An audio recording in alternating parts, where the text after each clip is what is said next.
ಆತ್ಮೀಯ H16 news ಅರ್ಥಾತ್ ಹೇ ಸೀತಾರಾಮ್ಗೆ ಸ್ವಾಗತ. ನಾನು ನಿಮ್ಮವ MI ಅಥವಾ ಮಲ್ಲಪ್ಪ ಜೋತಾವರ್. ಆದ್ಮೇಲೆ ಈಗ SIR ಸಲುವಾಗಿ ಸಾಕಷ್ಟು ಚರ್ಚೆಗಳು ನೀವು ಕೇಳಿದಿರಿ. ವಿಶೇಷವಾಗಿ ಸ್ಪೆಷಲ್ ಇಂಟೆನ್ಸಿವ್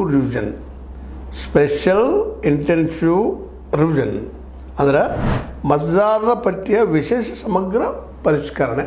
SIR ಸಮಗ್ರ ಪರಿಷ್ಕರಣೆ ಮಾಡೋದು. ಯಾರಪ್ಪ ವೋಟರ, ಇಲ್ಲವ್ರು ಹೌದು ಅಲ್ಲೋ, ಈ ನಾಡಿನವರು ಬೇರೆ ಊರವ್ರು ಬಂದಿಲ್ಲಿದ್ದಾರೋ ಅನ್ನುವಂಥ ವಿಷಯಗಳನ್ನ ತೆಗೆದುಕೊಂಡ ಪ್ರಾಮಾಣಿಕವಾದಂಥ ವೋಟರ್ಗಳನ್ನು ಆಯ್ಕೆ ಮಾಡಿ ಅದರಲ್ಲೇ ಒಳಗೆ ಸೇರಿದಂಥವ್ರು ಬೇರೆ ದೇಶದಿಂದಾಗಲಿ ಮತ್ತೊಂದರಿಂದಾಗಲಿ ಸುಳ್ಳು ಪತ್ತೆಯನ್ನು ಇಟ್ಕೊಂಡು ಸುಳ್ಳು ಅಂಶ ಇಟ್ಕೊಂಡು ಬದುಕುವಂಥವ್ರಾಗಲಿ ಅವರೆಲ್ಲ ಹಿಡಿದು ತೆಗೆಯುವಂಥದ್ದು ಯೋಗ್ಯ ಮತದಾರರ ಪಟ್ಟಿಯನ್ನು ನಿರ್ಮಾಣ ಮಾಡೋದು ಮುಂದೆ ಪ್ರಾಬ್ಲಮ್ ಆಗಬಾರ್ದು ಅಂತೇಳಿ ಮಾಡಿದ.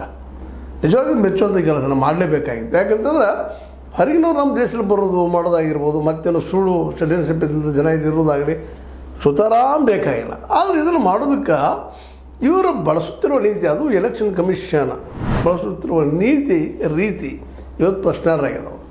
ಯಾಕಂದರೆ ವಿಶೇಷವಾಗಿ ಈಗ ಬಿಹಾರದಲ್ಲಿ ಆಯ್ತು, ಈಗ ಪೂರ್ತಿ ಮಾಡಿ ನಾವು ಸ್ವಚ್ಛ ಮಾಡಿದ್ದೀವಿ ಅಂತ ಹೇಳ್ತಾ ಇದ್ದಾರೆ. ಅಡ್ಡಿಲ್ಲ, ಸ್ವಚ್ಛ ಆಗಲಿ. ಆದರೆ ಈ ಒಂದು ಸ್ವಚ್ಛ ಮಾಡೋ ಕೆಲಸ ಆರೋಪ ಮುಕ್ತ ಆಗಿಲ್ಲ. ವಿರೋಧ ಪಕ್ಷಗಳು ವಿರೋಧಿಸ್ತಾ ಇದ್ದಾರೆ. ಯಾಕೆ ವಿರೋಧ ಮಾಡ್ತಾ ಇದ್ದಾರಪ್ಪ ಅಂದ್ರೆ ಮೋಸ್ಟ್ಲಿ ಅವ್ರು ಹೋಟೆಲ್ ಕಟ್ ಮಾಡಿದ್ರೆ ಕಾಣ್ತದೆ BJPಗರು ಎಲೆಕ್ಷನ್ ಕಮಿಷನ್ ಮುಂದೆ ಬಿಟ್ಟ ಅಂಥೇಳಿ ಪ್ರಶ್ನೆ ಸಹಿತ ಹೇಳ್ತಾ ಇದ್ದಾವೆ. ಇರ್ಬೋದು, ಅದು ಇರ್ಬೋದು, ಸುಮ್ಮನೆ ವಿರೋಧಕ್ಕಾಗಿ ವಿರೋಧ ಮಾಡೋದಿರ್ಬೋದು. ಆದ್ರೆ ಹಾಗಿಲ್ಲ.